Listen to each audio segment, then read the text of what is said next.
I stood in the doorway of what used to be my bedroom, still wearing my hospital bracelet. The room looked completely different. The walls I had painted green were now covered in bright pink wallpaper. My photos were gone, replaced with pictures of my sister-in-law, Amanda. Even my bed, my expensive memory foam mattress, was buried under shiny pillows and unicorn toys. "This is her room now," my mother-in-law Margaret said with a smirk. She stood behind Amanda, resting her hands on her shoulders like she had won something. We thought it was time for some changes. I stood still, careful not to hurt my stomach, which was still healing from surgery. I had just spent a week in a hospital after an emergency operation. Coming home to this was a shock, but maybe I should have expected it. "Interesting timing," I said calmly, though my mind was racing. This wasn't just about a room. Margaret had been trying to push me out of this house for years. Amanda spun around in my grandmother's old vanity chair. "Mom thought this would be perfect for me while I look for a job in the city," she said sweetly. "It's so much better than that tiny guest room." I saw Margaret watching my reaction in the mirror. She had never liked me. In her eyes, I wasn't good enough for her son, Michael. I didn't come from a wealthy family, and no matter how hard I worked, she never respected me. "And where are my things?" I asked, already guessing the answer. "Oh, we put them in the basement," Margaret said. "Most of it was old anyway. Amanda needs space." I nodded, trying to stay calm. "And Michael? What does he think about this?" Amanda hesitated, but Margaret spoke quickly. "Michael understands that family helps each other. Amanda is going through a tough time." Right? By tough time, she meant Amanda had cheated on her fiancé and got kicked out of her apartment. But Margaret always defended her daughter. I stepped further into the room, feeling the stitches in my stomach pulse slightly. "Well, this is unexpected," I said. "But timing is everything." Margaret's eyes narrowed. "What do you mean?" I smiled, but not kindly. "Nothing. Just something to think about." I turned to leave, then stopped. "Oh, Amanda, be careful with that vanity. The left drawer sticks sometimes." As I walked downstairs, I heard them whispering behind me. They thought they had won, that I would give up. But they had no idea what was coming. I sat down in my home office, the one room they hadn't touched. My laptop was right where I had left it. Good. This room held all the important documents, and I had been preparing for something like this for months. I opened my email. 3 days, that's all I needed. I had set this plan in motion long ago, after Margaret's last attempt to control my life. My phone buzzed. It was a message from Michael. "Just heard from Mom. Hope you're okay with the room situation. Amanda really needs our support right now." I stared at the message, feeling a mix of disappointment and determination. Michael always tried to please everyone. But this time he had made the wrong choice. "It's fine," I texted back. "Everything is exactly where it needs to be." I pulled out a folder from my safe, running my fingers over the important papers inside. The house deed, insurance documents, and the one paper that would change everything. 3 days, I whispered to myself. Just 3 days. Upstairs, Amanda laughed loudly as she rearranged more furniture. Let them enjoy this moment. In 3 days, they would realize they had made a huge mistake. The next morning, I woke up on a couch in the living room. Loud music blasted from upstairs. Amanda's music. My stomach hurt as I sat up. A painful reminder that I was supposed to be resting. Instead, I was stuck here while Amanda took over my bedroom. Margaret walked in, dressed in her fancy clothes. "Oh good, you're awake. Amanda needs to use the shower, so you'll have to wait." I checked my phone.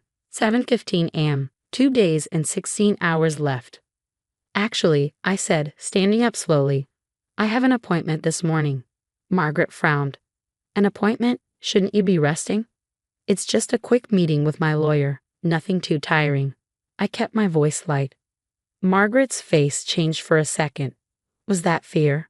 But she quickly covered it up. "Lawyer? What lawyer?" "Oh, just updating some documents after my hospital stay.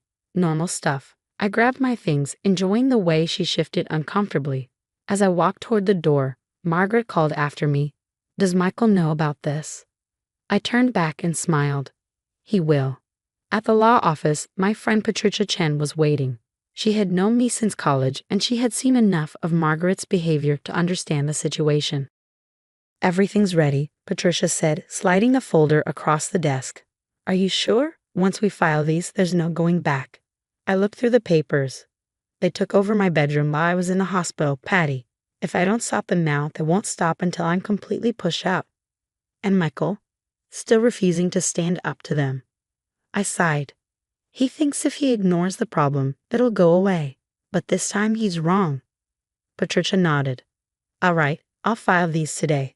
They'll get the notification in about 48 hours. Perfect. When I got home, Amanda was on my couch, surrounded by expensive shopping bags. She didn't even look up from her phone. Mom said you went to see a lawyer, she said, pretending not to care but clearly curious. Just routine paperwork, I said, heading to my office. I had to check if phase 2 was ready. You know, Amanda called after me. Mom thinks you're planning something, but it won't work. This is our house now. I stop at my office door. Our house. Yeah, she said smugly. Mom says Michael is the only one with a real career, so technically everything belongs to him. And we're his real family. I thought about the documents Patricia was filing, the plan I had set in motion months ago. Interesting, I said before closing the door behind me. That evening, Michael finally came home. He found me in my office, working on my laptop. Hey, he said, hesitating. Mom said you went to see a lawyer? I looked up at him, really looked at him. My husband of 5 years. The man who never stood up to his mother. The man who let his sister take over our bedroom. Yes, I did. He ran a hand through his hair, looking nervous. Look, I know the bedroom situation isn't great, but it's only temporary. Amanda's going through a rough time. I cut him off. When I was in the hospital, did you know what they were planning? His silence told me everything. Right, I said, turning back to my laptop. You should know things are going to change soon. What does that mean? He asked, his voice uneasy. In 36 hours, your mother and sister are going to learn some interesting things about property ownership and legal rights. He tried to laugh. Come on, you're overreacting. Mom's just helping Amanda get back on her feet. I shut my laptop and stood up, feeling the stitches pull slightly. No, Michael. Your mother is trying to push me out, and you're letting her. But what none of you know is that I've been keeping records. Every time they move my things, every manipulative comment, every attempt to take over. And in 36 hours, all of it is going to matter. His face paled. What are you saying? I'm saying maybe you should tell them to start packing, because when those papers arrive, everything will change.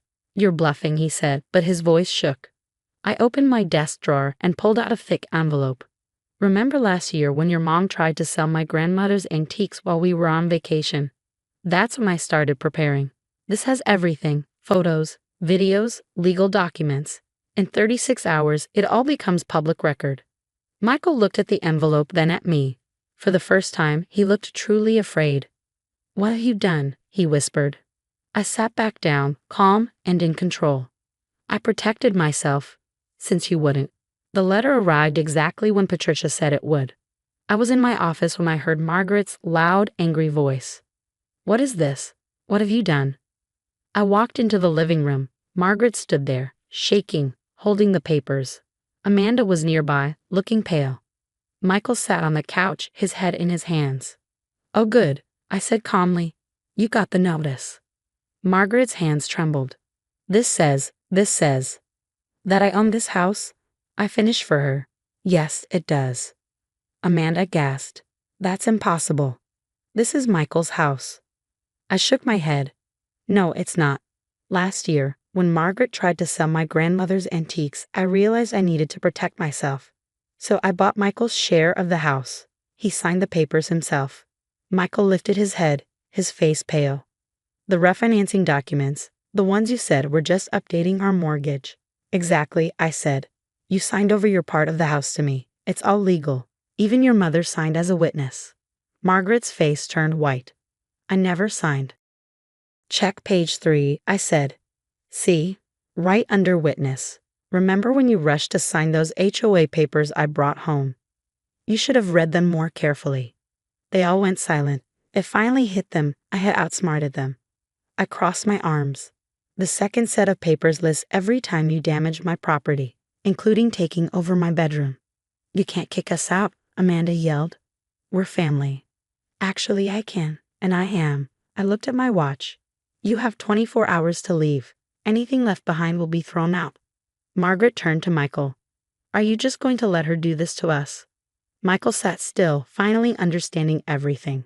You planned this, he said softly. No, I corrected him. I prepared. That's different. I hoped I wouldn't have to do this, but when your mother and sister took over our bedroom while I was in the hospital, they crossed the line. Margaret scoffed. We were trying to help. No, you were trying to push me out. You've been trying since the day I married Michael. But I'm not someone you can bully away. I worked hard for this house, and I protected myself. I took out my phone. The police are on speed dial. You can leave now, or they can remove you in 24 hours. Your choice. Amanda burst into tears and ran upstairs. Margaret stood frozen, still gripping the papers. This isn't over, she hissed. It is, I said. And if you ever step onto my property again without permission, I'll press charges. I have years of proof. After they left, Michael and I sat in silence. I'll pack my things too, he finally said. Probably best, I replied. The divorce papers are in that pile. Patricia will contact your lawyer. He looked at me, half admiring, half regretful. You really planned for everything. I had to. I said you weren't going to protect me, so I protected myself. That night, I lay in my own bed, finally at peace. The awful pink wallpaper was already peeling, revealing my sage green paint underneath. Tomorrow, I'd start fixing everything. My phone buzzed. A text from Patricia.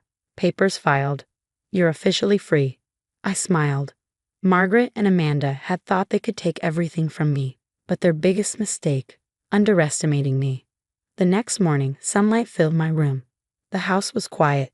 I opened a stuck drawer on my vanity, the one they had complained about. Inside were the property documents that had sealed their fate. The best revenge isn't getting even. It's being smart, protecting yourself, and knowing when to walk away. As I pulled down the ugly wallpaper, I smiled. They had celebrated too soon, but I would celebrate the right way, by rebuilding my life exactly how I wanted.